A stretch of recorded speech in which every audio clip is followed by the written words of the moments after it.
un canal baissier qui est confirmé et qui d'ailleurs, plus un canal est confirmé et plus il va tendance à un moment donné à s'affaiblir. Et on va terminer avec USD JPY, la paire dollar américain yen japonais. Est-elle toujours dans un grand canal haussier de fond, comme on le disait il y a 15 jours ?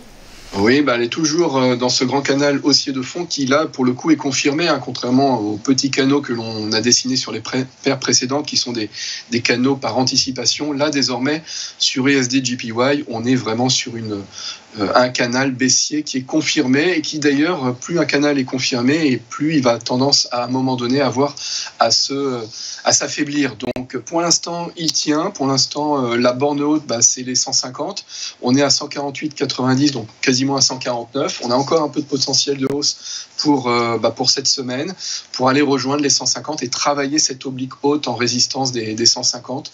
À noter que cette semaine, que je ne dise pas de bêtises, cette semaine, on va avoir la décision de la Bank of Japan, donc mercredi, alors ça sera à 4h du matin.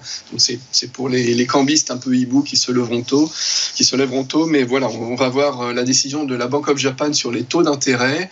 Et normalement, donc pas forcément besoin de se lever, puisque normalement on s'attend à un statu quo, c'est-à-dire à rester à du 0,50% de rémunération de la devise nippone. Donc normalement pas de grande surprise, mais à noter tout de même ce point de rendez-vous. C'est surtout le discours qui va accompagner, qui sera regardé pour voir la trajectoire potentielle de réhausse de taux du yen, sachant que cette trajectoire de réhausse de taux n'est pas forcément actée, n'est pas forcément acquise. Peut-être que ça sera un autre discours, puisque par exemple cette semaine on va avoir jeudi la décision de la Banque nationale suisse sur les taux d'intérêt et le consensus. Les analystes s'attendent à une baisse d'un quart de point. Donc on passerait de 0,50% à 0,25% de la rémunération de la devise suisse. Donc vous voyez, les trajectoires de réhausse de taux ne sont pas forcément gagnées, d'autant plus que sur les principales banques centrales, la Fed et la BCE, c'est aussi une trajectoire plutôt de baisse qui est attendue.